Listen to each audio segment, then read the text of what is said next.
कलयुग में जैसे आपके कर्म हो गए वैसा फल मिलेगा। एक युग चल रहा, कलयुग चल रहा है। आप बीड़ी पीते रहो, फेफड़े खराब हो जाए तो भगवान दोषित है का आप? आपका कर्म है, आपने बीड़ी फूकी है तो आपका तो फेफड़े खराब हो जाएगा। आज नहीं तो कल तकलीफ होने वाली है। हमारा स्वयं का हम ध्यान नहीं रखते तो इसमें ईश्वर को क्यों दूषित करते हैं?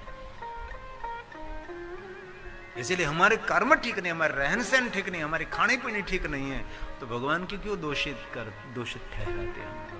इसलिए भगवान व्यास ने कलो युगे विशेषण, ये कलयुग के अंदर विशेष फल तो वैसे मिलेगा जैसे आपके कर्म।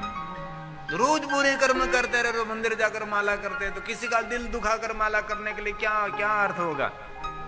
आपकी पुत्र वधू को आपने 2-3 शब्द ऐसे बोल दे कि उसका हृदय टूट गया और आप माला करने के लिए बैठ गए। और पुत्र वधू ने सांसों को इतना टाना मार दिया, इतना जोर से मार दिया, और पुत्र वधू भगवान की पूजा करने के लिए जाते हैं।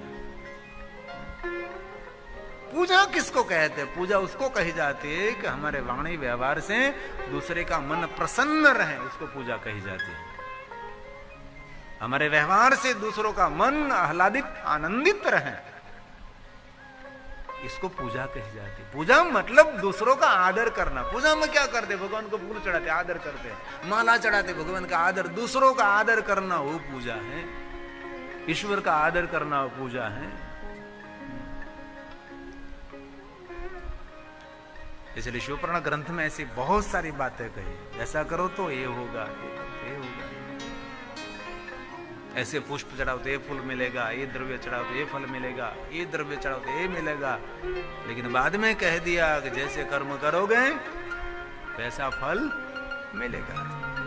कर्म प्रधान विश्व रचिरा का रामचरितमानस तुलसी ने कह दिया, कर्म प्रधान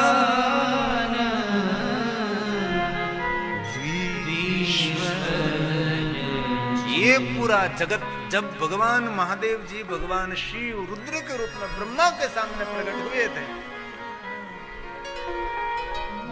तो ब्रह्मा जी को क्या कह दिया कि ब्रह्मा जी आपने बहुत बड़ा काम किया, इतनी सुंदर सृष्टि की रचना की, क्या प्रशंसा करूं मैं आपकी। इतने सुंदर नर नारी का सर्जन किया, क्या मति, क्या बुद्धि, क्या पशु, क्या पक्षी, क्या जलचर, क्या नभचर, क्या भूचर,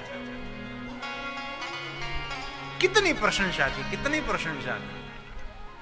लेकिन रुद्रदेव ने, भगवान शंकर जी ने कह दिया, ब्रह्मा जी आपने सुंदर सृष्टि की रचना की, लेकिन ये समग्र सृष्टि को मैं कर्म के बंधन में बांध देने वाला हूं। कोई स्वतंत्र नहीं है, सभी कर्मों के बंधन में बंधे हैं। कौन स्वतंत्र है? शिव के सिवा कोई स्वतंत्र नहीं है। हम सभी कर्मों के बंधन में बंधे हैं। आप यहां पुत्र के रूप में जन्मे तो आपका कोई कर्म बंधन है, अब उसके माता पिता बने तो उसके कर्म बंधन है। कर्म के सिद्धांत को समझने से हमारा मन बहुत एकदम हल्का फुल्का हो जाएगा। लेकिन जब तक कर्म के बंधन में हम समझ नहीं पाते वहां तक हम दुखी बहुत रहते हैं।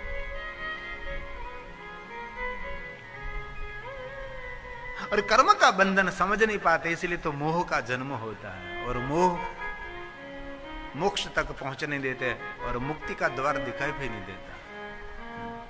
मोक्ष का सिद्धार्थ हम सभी जानते हैं, मोह का क्षय, मतलब किसी के प्रति कोई मोह ना रहे, कोई राग ना रहे, बस जो हो रहा है ईश्वर की लीला है, ये अलग खेल है, सब जो कुछ हो रहा है।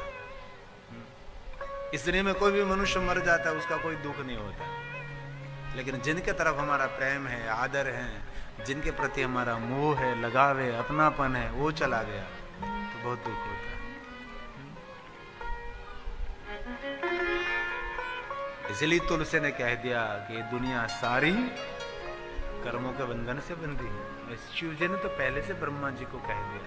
ये रामचरितमानस के बाद ये तुलसी का प्रसाद।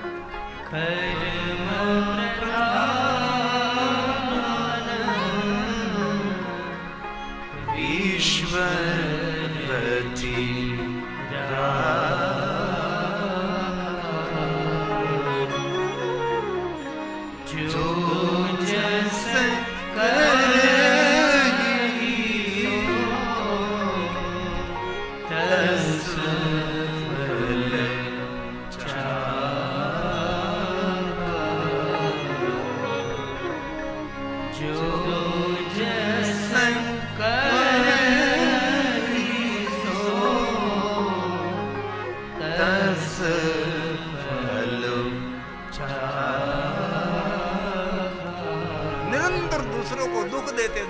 पीड़ा देते हैं, दूसरों का अनादर करते, अपमान करते, दूसरों की निंदा करते, और हम स्वयं की हम प्रशंसा के लिए अपेक्षा रखते हैं, कभी नहीं हो सकता।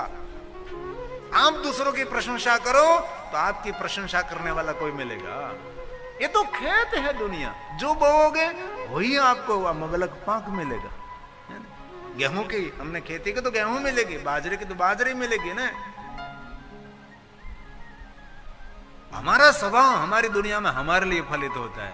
शिवजी ने दक्ष महाराज को स्पष्ट कह दिया था, दक्ष सुन, दुनिया आप जहां बैठे वहां से शुरू हो रही है, इसलिए हमारे स्वयं को समझे। हम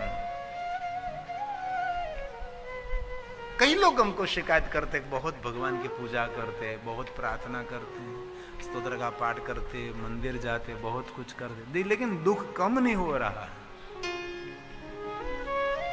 हम कह देते घर में कचरा कम है तो जल्दी साफ हो जाएगा, लेकिन आपने इतना भरा होगा तो साफ करने में समय तो लगाना, इसलिए छोड़ना नहीं आध्यात्मिक मार्ग। हताश नहीं होना है, निराश नहीं होना है, लगे रहो आप, लगे रहो आप। आज नहीं तो कल आपके लिए जरूर स्वर्ण का सूरज उदय होगा। हम उसको हिम्मत दे देते, छोड़ना नहीं इस मार्ग को। जहां आप जा रहे हैं ये मार्ग सही मार्ग है। कई लोग छोड़ भी देते हैं कि इतना करते हुए भी कुछ नहीं हो रहा है। नहीं नहीं, वहां ही जाओ, यही मार्ग दुखों का निवारण है। ईश्वर पर श्रद्धा बहुत बड़ा पुण्य है। अतुट श्रद्धा सबको नहीं मिलती, बहुत कम लोग हैं जो अतुट श्रद्धा रखते ईश्वर पर, कभी टूटने नहीं चाहिए। हर ईश्वर पर श्रद्धा टूट गई तो धरती पर रहने के लिए अति मुश्किल हो जाएगा। श्रद्धा के कारण तो हम जीवित रहते हैं कि परमात्मा सब कुछ सही करेंगे, अच्छा ही करेंगे। कभी हमारा ईश्वर बुरा नहीं कर सकता। हमारा कोई कर्म होगा, धीरे धीरे टूट जाएगा। कपड़े कम मैले है तो जल्दी उसकी धुलाई हो सकती है, लेकिन कपड़े बहुत मैले हो गए हैं तो थोड़ा तो समय तो लगेगा, थोड़ा तो। इसीलिए कभी हिम्मत नहीं हारना, हताश नहीं, निराश नहीं होना है। अच्छा ही होने वाला है, सब कुछ सही होने वाला है। इसीलिए मेरे पुराणों में कहा है कर्म को ठीक करें। आदत बदलिए, कटु बोलने की आदत है तो बदल दीजिए, किसी को ताना मारने की आदत है तो बदल दीजिए, किसी के प्रति बुरा विचार करने की आदत है बदल दीजिए, किसी के प्रति द्वेष रखते हैं तो बदल दीजिए, राग रखते हैं बदल दीजिए। दूसरों को आप मामूली समझते हो भी आपकी मानसिकता बदल दीजिए। कोई मामूली नहीं है, सभी मूल्यवान है। हर जीव का अस्तित्व ये पूरी प्रकृति के लिए कोई महत्व का है। अरे मेरे शास्त्र तो कहते एक चींटी भी इस पृथ्वी का ईश्वर का अंश है। कण जड़ चेतन, सांप को जड़ चेतन कण कण, ये प्रकृति का एक अंश है, एक विभाग है। इसलिए कभी किसी को मामूली न समझे, जीव जंतु की तरह न समझे। ऐसा नहीं होता, सबका अस्तित्व है, सबका कुछ मूल्य है। एक दूसरे के आधारित एक दूसरा होता है। इसलिए मेरे ऋषि मुनियों ने कहा जैसे कर्म होगा वैसे फल होगा। सकल पदार्थ है जुग माय। दुनिया में क्या नहीं, बहुत कुछ है। सकल पदार्थ है जगत माय। दुनिया में जो सोच रहे वो तो सब कुछ है। हम दुनिया में जो सोच नहीं सकते वो भी दुनिया में है। जो हम विचारते वो तो दुनिया में है, जो हम विचार नहीं सकते वो भी दुनिया में है। देवायत पंडित ने बहुत सारे भजन लिखे, आगम वाणी जिनको कहते हैं कि सिंदरीय देवा वळशे। હવે આ લોકો તેના પર હસતા હતા। દેવાયત पंडित पर લોકો એમ કહેતા કે મૂર્ખ છે, સિંદરીય દેવા વળશે। कितनी दीर्घ दृष्टि होगी, कितनी उसकी दूरदृष्टि होगी। ये दूरी क्या है, सिंदरी तो है, वायर क्या है। लोग हवा में बातों करशे, हवा में बातों तो करी छे ने, मोबाइल शू छे। क्या क्या उसने आगमवाणी कही थी, क्या क्या होने वाला है। अल्प आयु मनुष्य की रह जाएगी, जल थल हो जाएगा, क्या क्या। लोग कैसे रहेगी, लोगों की मानसिकता कैसी रहेगी, जिनको आगमवाणी कहते हैं। इसलिए जो आप बोलते हो तो जग में है ही, जो बोल नहीं सकते हो भी जग में है। भस्म के मंत्र में नहीं कहा चक्षुनानी मन यताने चक्षुनानी, मन के द्वारा चिंतन कर, चक्षु के द्वारा जो देख रहे, जो कुछ है सब कुछ है, सब कुछ अंते। बहुत सारी दुनिया में मन के द्वारा चिंतन नहीं कर सकते। कभी कोई सपने में दृश्य आया तो वो सपने में जो आपने देखा वो कहीं तो होगा, कहीं तो होगा। जो कहीं नहीं है तो आपको कभी सपने में दिखाई भी नहीं देगा। इसलिए अकल्पनीय दुनिया है, अचिंतनीय दुनिया है। आजकल अवकाश यात्री अवकाश में जाकर कितनी बड़ी बड़ी बात करते हैं, क्या क्या संदेश दे रहे पृथ्वी। कभी पूर्ति में हम पढ़ते अखबार के अंदर तो हमारी तो आंख फटी रह जाती, क्या बात है, दुनिया में क्या क्या संशोधन हो रहा है। हम चंद्र को मामा कहते, लेकिन मामा तक आज पहुंच गए सब लोग। वहां की फोटो आने लगी, मामा की फोटो आने लगी। दीपक मामा आपको नहीं कहता, अरे चांदा मामा। मामा शब्द इतना प्यार भरा हुआ शब्द है,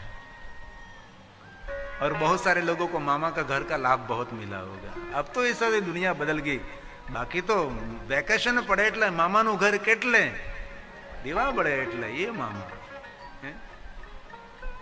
सभी बच्चों को मां से ज्यादा प्रेम मामा के पर रहता है।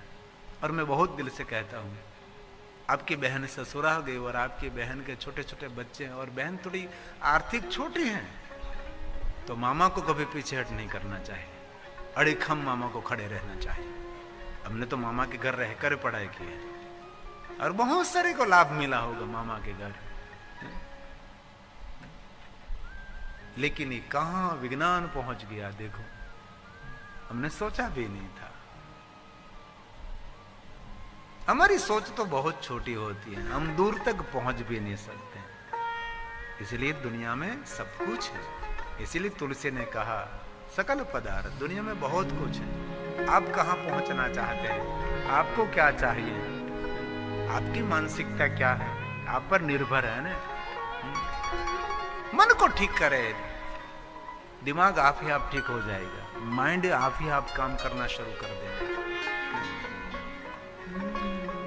सकल पदार्थ है जग माही,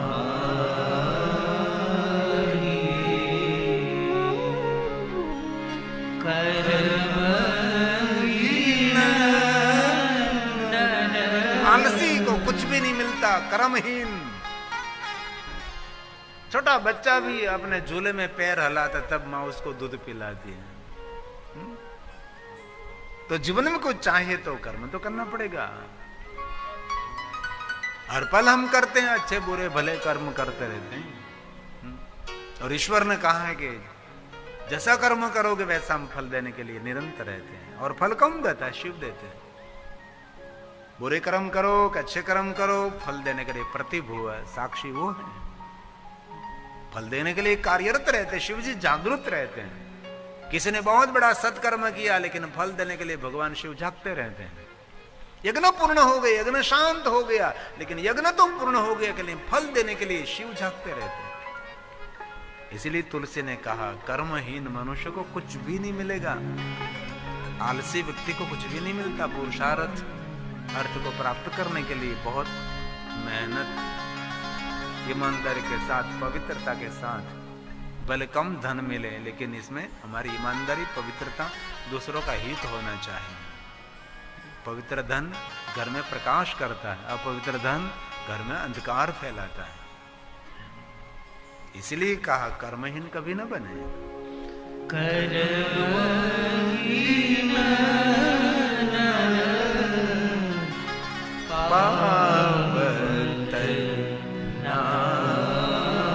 जीवन का गोल बनाओ, जीवन का लक्ष्य बनाओ।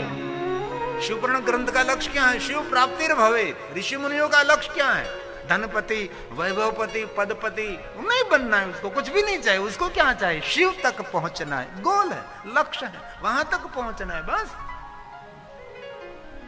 बहुत लोगों का कोई लक्ष्य ही नहीं, जीवन का कोई गोल ही नहीं। बचपन से भले क्लास 1 ऑफिसर ना बन सको, लेकिन आप मामलतदार तक तो पहुंच सकते कि नहीं? आप बड़ा प्रधान ना बन सको, लेकिन मंत्री तक तो पहुंच सकोगे कि नहीं? अपने बच्चों का भी गोल अच्छा बनाए, उसको कहो बेटा तुझे किस में रुचि है, तो कहेगा कि मैं इंजीनियर बनना चाहता हूँ, मैं अकाउंटेंट बनना चाहता हूँ, मैं ऑफिसर बनना चाहता हूँ, मैं डॉक्टर बनना चाहता हूँ। तो उसकी रुचि होनी चाहिए। उसको कहे कि बेटा क्या जीवन में कहां तक पहुंचना है, वहां तक पहुंचेगा, लेकिन बहुत तक नहीं, लेकिन इसके पास तो पहुंचेगा। इसलिए शिवपुराण ग्रंथ का ऋषि मुनियों का कहना है, हमारा कोई गोल नहीं, हमारा कोई एक ही लक्ष्य है, हमारा शिव प्राप्ति भवे, महादेव तक पहुंचना है, शिव तक पहुंचना है। और दुनिया में बहुत ऐसे महापुरुष पहुंच गए हैं, लेकिन वो सोशल मीडिया में नहीं होते, ये फेसबुक में हमारी तरह नहीं दिखाई देते लोग। और लोग व्हाट्सएप में नहीं मिलेंगे, कहीं नहीं मिलेंगे, वो लोग अलगारी होते हैं, सबसे दुनिया से परे होते हैं ना। इसलिए कभी दिखावा देखकर कभी आप प्रभावित नहीं बनना है। यूनिफॉर्म देखकर, गहने देखकर आपको प्रभावित नहीं होना है। ये तो कोई कोई कहीं कहीं दीप जलता है, बाकी तो दीप के पीछे अंधेरा ही अंधेरा दिखाई देता है। इसलिए कहीं आपको पागलपन नहीं दिखाना है, आपको स्थिर गंभीर रहना है, सोच समझकर निर्णय लेना है आप सभी को। इसलिए जीवन का कोई लक्ष्य होना चाहिए। लक्ष्य कैसे होगा? कर्म से, पुरुषार्थ से, मेहनत से। इसलिए तुलसी ने कह दिया कि कर्महीन मनुष्य को कुछ नहीं मिलेगा, कुछ नहीं मिलेगा। भजन करो, भगवान तक पहुंचोगे। कर्महीन पार्थ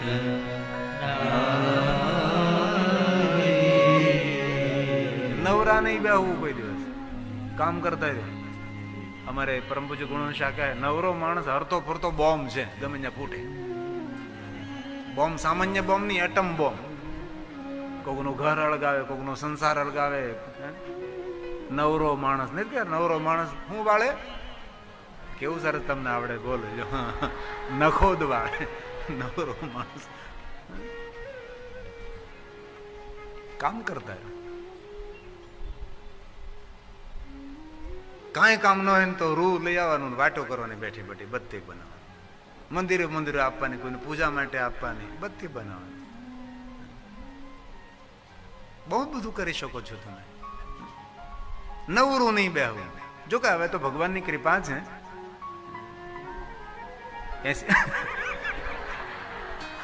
સમજી ગયા કે કહું એ પેલા તમારે સમજમાં આવે કે હવે તો 75-80 વર્ષે બી ફેસબુકમાં બા પડ્યા હોય. હવે તો નવરા જ નથી. હાવ સૌ લાગે તો ઓનલાઈન જ છે બધા જ. બોલો ને છોકરો બેઠો બેઠો ભગવાનને પ્રાર્થના કરતો હે ભગવાન કૃપા કરજે, આવતા જન્મમાં ઓફલાઈન માં આપજે, ઓનલાઈન નહીં આપતી. કારણ કે નિરંતર માં ઓનલાઈન હોય છે.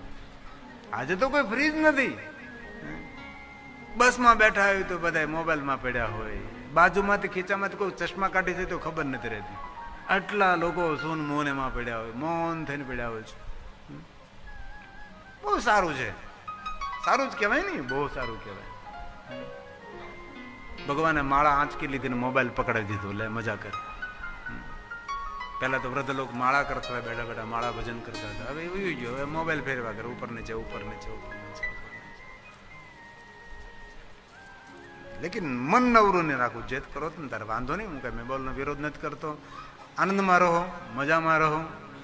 એમાં પણ ઘણું સારું સારું હોય છે, સારા સૂત્રો હોય છે, સારા દ્રશ્યો હોય છે, દુનિયાની ખત ખબર હોય છે, ઘણું બધું સારું હોય. તમારું મન પરોવાયેલું રહે, મન તમારું કાર્યરત રહે. બાકી તો માણસ નવરો નવરો સુનમૂન બની જાય. સારું આમ તો મોબાઈલ, ટીવી બધું સારું કહેવાય, ખૂબ સારું કહેવાય. કોઈ વસ્તુ ખરાબ નથી. એનો ઉપયોગ આપણે કઈ રીતે કરીએ છીએ એના આપણા પર આધાર છે. तो प्रातकाल भगवान शिव को याद करें, मध्याह्न शिव को याद करें, संध्या समय शिव को याद करें, हर पल महादेव को याद करें. लिंगोत्पत्ति श्रुता शुभा श्रुत्वा यस्या प्रभावेन दुख नाशो भवेदि. भगवान महादेव की महिमा अनंत है. जो कोई सुनते हो मनुष्य अपने दुखों में से मुक्त रहता है, ऐसा भगवान व्यास जी का मानना है. भोला भव दुख हर जो हमारा. एक भव नहीं, भव भव के दुख में से मुक्त करने के लिए शिव है। देवता सब महादेव का आराधन करके अपने दुखों में से मुक्त हुए। सभी ऋषि मुनि, दुख तो जीवन का एक अंग है, दुख तो जीवन का एक पार्ट है। दुख से कभी भागना नहीं, दुख से जागना है। हम कैसे इसमें से पार उतरे, कैसे हम वहां से दूसरे किनारे तक पहुंचे। इसलिए दुख से कभी घबराना नहीं। आएगा, हो जाएगा, रात भी नहीं रहती, दिन भी नहीं रहता, चलता रहेगा। ये भी समय निकल जाएगा, वो भी समय निकल जाएगा। इंतजार करो, थोड़ा धैर्य रखो। शिव एक ऐसे देव हैं, जीवन के सभी दुखों में से भगवान शंकर जी मुक्त कर सकते हैं। इसलिए भगवान व्यास जी ने शब्द दिया श्रुत्वा, जो कोई कथा सुनेगी, श्रुत्वा स्या। कथा का प्रभाव रहेगा कि मनुष्य दुख से मुक्त रहता है। इसलिए कथा तो हमारा जीवन होना चाहिए, कथा तो हमारा श्वास है, कथा तो हमारे लिए प्राण है। दुनिया में बहुत सारे कथा प्रेमी होते हैं, श्रवण प्रीति ही लालसा, उसको कथा बहुत प्रिय लगती है। कथा सुनने का उसका एक स्वभाव रहता है। दूर दूर तो कहीं तक देख लिया कथा है, कथा सुनने के लिए जाएंगे। जो मन लगेगा तो ज्यादा जाएंगे, लेकिन एक दिन दो दिन। जो कथा का आकार देना कथा के कथाकार पर आधार होता है। कथा तो एक है। बर्फी तो बहुत सारे मिठाई वाले बनाते, लेकिन कोई कोई लोगों की स्पेशलिस्टी होती है। कथा का भी ऐसा है, पुराण तो एक है, लेकिन उसको कैसे आकार देना है, लोगों के सामने कैसे उसको रखना है, ये कथाकार की मानसिकता पर आधार रहता है ना। और कथाकार का एक ही कर्तव्य है, कोई गुमराह ना हो, कोई भ्रम ना पड़े, भ्रांति में ना पड़े। ऐसी बहुत सारी बातें को ध्यान, कथा को योग्य आकार देना। कथाकार का एक ही धर्म रहता है, दरेक के हृदय में भगवान के प्रति श्रद्धा का दीप प्रज्वलित हो, और श्रद्धा का दीप प्रज्वलित हो गया है तो उसमें दिवेल पूर्णा वो कथाकार का कर्तव्य है। कोई लालची न बन जाए श्रोता के, मैं ये पूजा करूंगा तो मुझे ये मिलेगा, ये करूंगा मुझे ये मिलेगा। इसे लालची श्रोताओं नहीं बनाना है। श्रोताओं को ऐसी भक्ति देनी है बिन शर्ती शरणागति। भक्तिवान तो है श्रोता, भक्तिवान इसीलिए आए हैं, लेकिन उसकी भक्ति का रूप बदले, उसकी भक्ति सद्भक्ति बने। उसकी भक्ति व्यभिचारणी है तो अव्यभिचारणी उसकी भक्ति बने, ये कथाकार का कर्तव्य है। उसकी श्रद्धा परमात्मा के चरणों में लालची न हो, उसका विश्वास लालची न हो, उसकी भक्ति में लालच न हो, उसकी भक्ति में बिन शरणागति हो। कोई शर्त नहीं, ऐसी शरणागति होनी चाहिए। सुख में भी श्रोता राजी रहे, दुख में भी राजी रहे। कोई शरीर में पीड़ा हो रही तो भी शांत रहें, इंतजार करें, धैर्य रखें। ईश्वर पर अटूट श्रद्धा रखने से सब कुछ सही हो जाता है। शास्त्रों में श्रद्धा को औषधि भी कही, विश्वास को जड़ी बूटी भी कही। इसलिए जीवन में सब कुछ टूट जाए लेकिन श्रद्धा नहीं टूटनी चाहिए। इसलिए व्यास जी ने कहा श्रुत्वा, जो को सुनता है, लिंगोत्पत्ति, भगवान महादेव के लिंगों की कथा, जो हम सभी जानते हैं। भगवान महादेव निराकार में प्रतीक में पूजित हैं। ये प्रयाग तीर्थ में श्लोक गाया गया, शौनकादि महात्माओं ने गाया, सूत जी का सुंदर संबोधन किया है। क्योंकि शिवपुराण पूरा संवाद से भरा है ना। कहीं शिव पार्वती का संवाद, सूत पुराण का संवाद, सूत और व्यास का संवाद, ऋषि मुनियों का संवाद, राम जी का संवाद, कृष्ण जी का संवाद, उपमन्यु जी का संवाद, वामदेव ऋषि का संवाद, विश्वामित्र का सुंदर संवाद है। जिसमें कोई विवाद की बदबू ना आती उसको संवाद कहते हैं। इसमें से कुछ ज्ञान, इसमें से कुछ नवनीत प्रकट हो रहा है। जीवन के लिए कोई अर्क, कोई अमृत, कोई जीवन का कोई लक्ष्य प्राप्त हो रहा है, उसको संवाद कहा जाता है। व्यर्थ बातें करने से जीवन हमारा खत्म हो जाएगा। लोग यही करते हैं। सूत सूत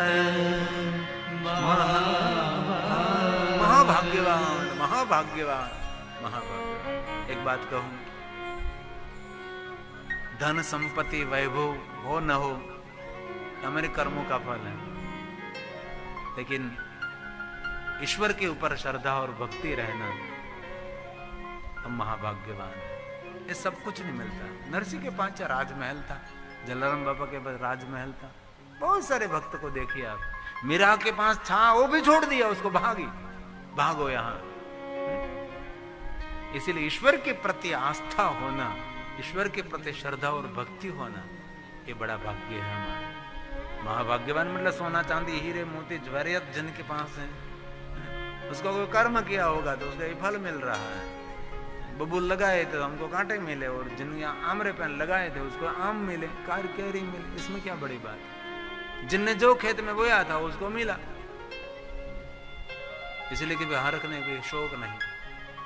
लेकिन ईश्वर के प्रति हमारी भक्ति होना ये हमारा महाभाग्य है। इसलिए सूत पुराण के धनपति नहीं है, पैदल जाते थे, चलते चलते सभी यात्रा करते थे, सूत पुराण धर्म का प्रचार प्रसार करते थे, चलते चलते जाते थे। महाभाग्यवान कहते हैं।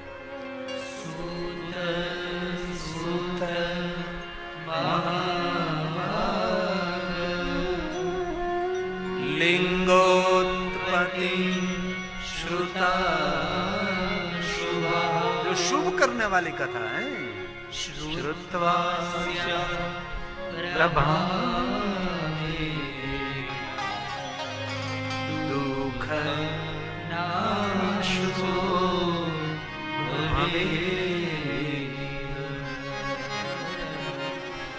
दुख नाशो, वो मनुष्य अपने जीवन के दुख में से मुक्त रहेगा। तो बहुत सारे भगवान महादेव की लिंग स्वरूपों की कथा शिव महापड़ ग्रंथ में है। अगणित भगवान महादेव के लिंग स्वरूप इस धरती पर है, पृथ्वी पर है, हम सभी जानते हैं, इसमें कोई नई बात नहीं। ज्योतिर्लिंग से लेकर उपलिंग से लेकर स्वयंभू लिंग तक बहुत सारे भगवान महादेव के निराकार प्रतीक लिंग स्वरूप है। कभी अवसर मिले ना तो शिव महापड़ अंतर्गत कोटि रुद्र संहिता का पाठ कर लीजिए, इसमें लिंगावली की कथा है, किस स्थान पर शिवलिंग है, बहुत छोटे रूप में कथा है, वहां एक छोटा सा भाग है शिव पुराण ग्रंथ का। लेकिन इनमें बहुत सारी कथा नहीं है, वो स्कंद पुराण में मिलेगी आपको, और स्कंद पुराण में भी है। इसमें बहुत सारे नर्मदा पुराण में भी बहुत सारे शिवलिंगों की कथा, तो नर्मदा का तट शिवलिंगों से भरा है। तापी पुराण में देखो, जिसमें तापी के दोनों तट पर भगवान महादेव की शिवलिंग है।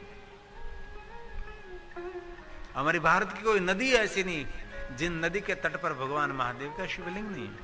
नर्मदा परिक्रमा में क्या होता है, नर्मदा परिक्रमा में तो शिव जी के दर्शन रहते हैं मार्ग में। और कितने प्राचीन, युग प्राचीन, कल्प प्राचीन भगवान महादेव की शिवलिंग है। और बहुत सारे स्वयंभू हैं, बहुत सारे ऋषि मुनियों से स्थापित हैं, बहुत सारे तपस्वियों ने, योगी महापुरुषों ने शिवलिंगों की स्थापना की है। शिवपुराण ग्रंथ में कोटि रुद्र संहिता, उसको लिंगावली भी कहा है।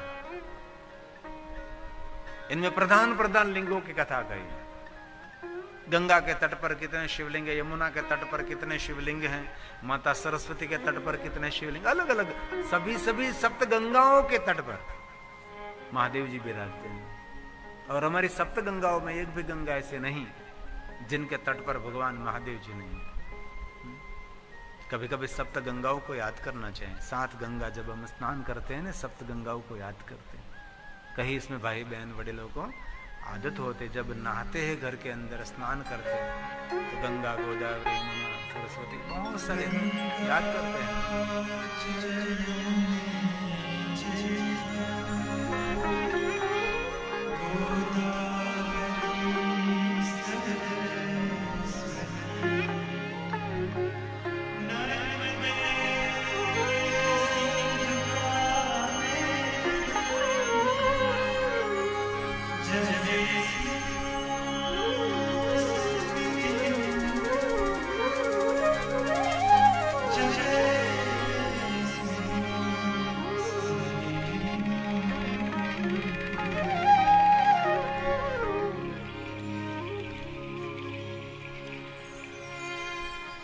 शिवपुराण ग्रंथ में कहा भी है, जिस नदी के तट पर कहीं शिवलिंग नहीं है, तो इस नदी का पानी नहीं पिया जाता। इसलिए कोई नदी का उद्गम स्थान हुआ और ये नदी दूसरे नदी को मिलती है, वहां तक कि कहीं न कहीं शिवलिंग मिलेगा।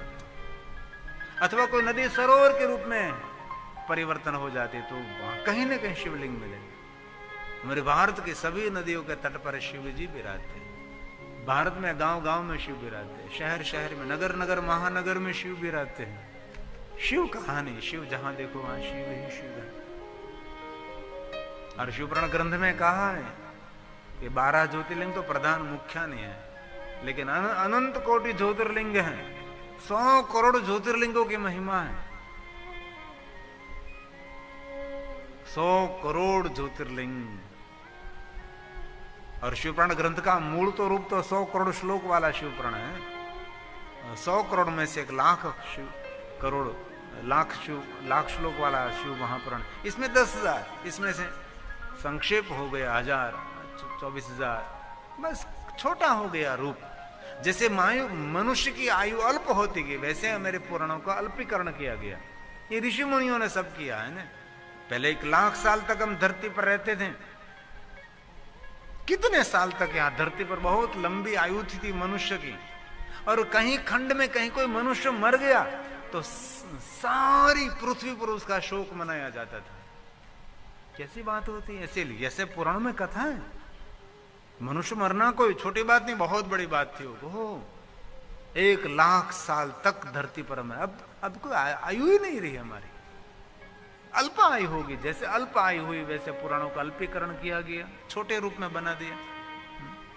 इसीलिए हमारे सामने जो शिवपुराण ग्रंथ है, इसमें 1 लाख श्लोक नहीं है, इसमें 24,000 श्लोक है। इनमें सब कुछ है। और बहुत सारी कथा इसमें नहीं मिलती है, तो अन्य पुराण में कहीं न कहीं ये कथा मिल जाती है ना। 18 पुराण, 18 उप पुराण है हमारे। तो 12 ज्योतिर्लिंगों की तो महिमा है ही।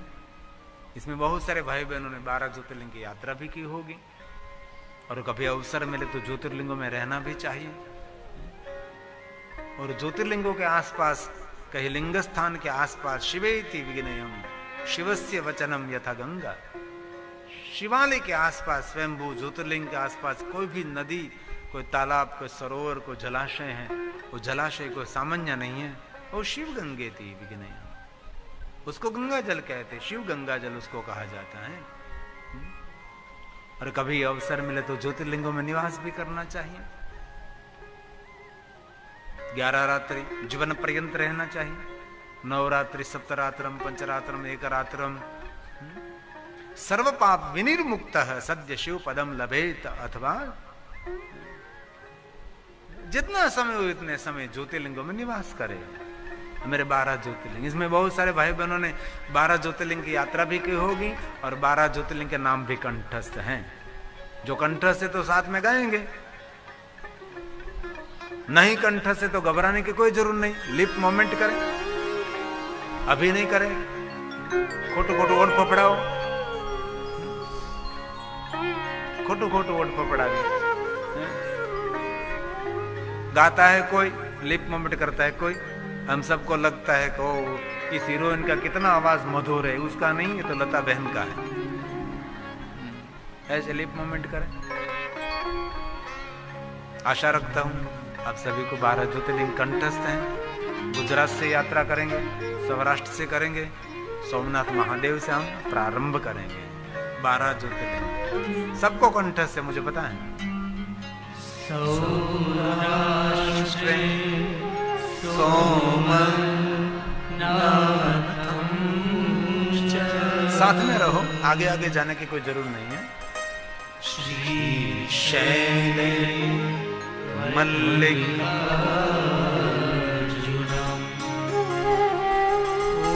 उज्जैन्या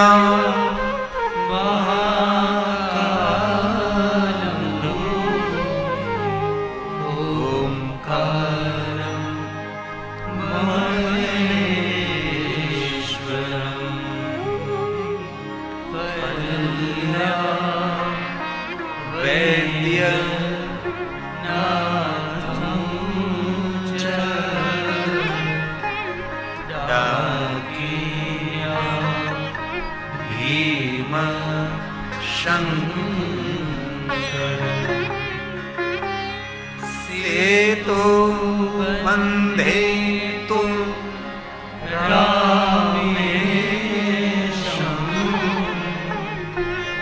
नागेशं दारुकावने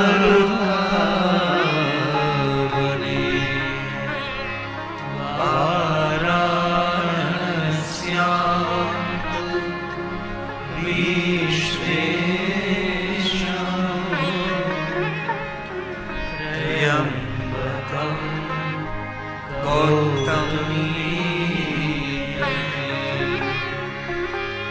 हिमालये तु केदारं उष्णेशं च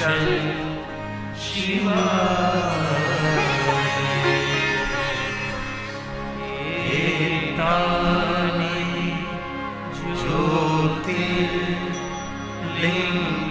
ज्योतिर्लिङ्गानि सायं प्रातः पठेन्न सप्त जन्म कृतं पापो स्मरणेन विनश्यति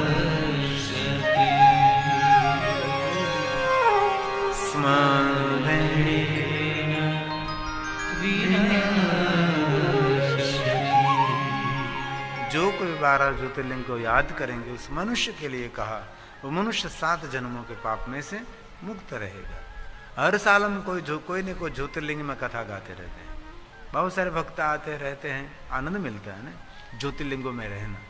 और बहुत सारी कथा में मेरे जजमान की ओर से प्रसाद की व्यवस्था हो जाती है, रहने की सुविधा हो जाती है। लेकिन अति वीआईपी व्यवस्था में आपको रहना है तो आपको स्वयं को करनी पड़ती है। अथवा मेरे साथ एक मयूर पटेल है, वो व्यवस्था कर लेते हो उसकी, चूंकि विशेष प्रकार का आपको कोई भोजन करना है, विशेष प्रकार के रहना है तो आप ऐसे आपके खर्च पर व्यवस्था। हमारी जो व्यवस्था हो जजमान की ओर से वो सबके साथ भोजन बनता है, सबके साथ रहना पड़ता है। इसलिए कभी अवसर मिले तो जरूर ज्योतिर्लिंगों में आप आ सकते हैं। जो आपका शरीर स्वस्थ है, आपका मन स्वस्थ है, आपका शरीर काम करता है तो। कभी कभी हम यात्रा में देखते हैं तो थक जाने के बाद लोग यात्रा करने के लिए निकलते हैं, दया आती है। उसको देखकर हमको पूरी जीवन की उसकी फिल्म याद आ जाती है। कितने जीवन में मेहनत की होगी, कितने पुरुषार्थ किए होंगे, कितनी ईमानदारी पूर्वक नौकरी की होगी और धन कमा कमा कर बच्चों को बड़ा किया होता। उसको नौकरी पर लगाया, उसको विवाहित कर दिया, ठीक ठाक कर दिया, सब कुछ ठीक होने के बाद यात्रा का विचार करते, तब शरीर काम नहीं देता। बच्चों के लिए अपनी यात्रा नहीं, बच्चों के लिए अपने अपना मौज शौक नहीं, बच्चों के लिए अपना कोई महफिल नहीं, अपना कोई मनोकामना पूर्ण नहीं की। सिर्फ सोचा मेरा बच्चा बस अपने पैरों पर खड़ा हो जाए, उसका विवाह हो जाए, उसका घर बन जाए, बस। बहुत लोगों का जीवन वहां सीमित रहता है, बाद में निकलते हैं तो शरीर साथ नहीं देता। और बहुत बेवृद्ध लोगों के पास हमने सुना भी है कि बच्चों को बड़ा करने में जीवन निकल गया, पता ही नहीं रहा।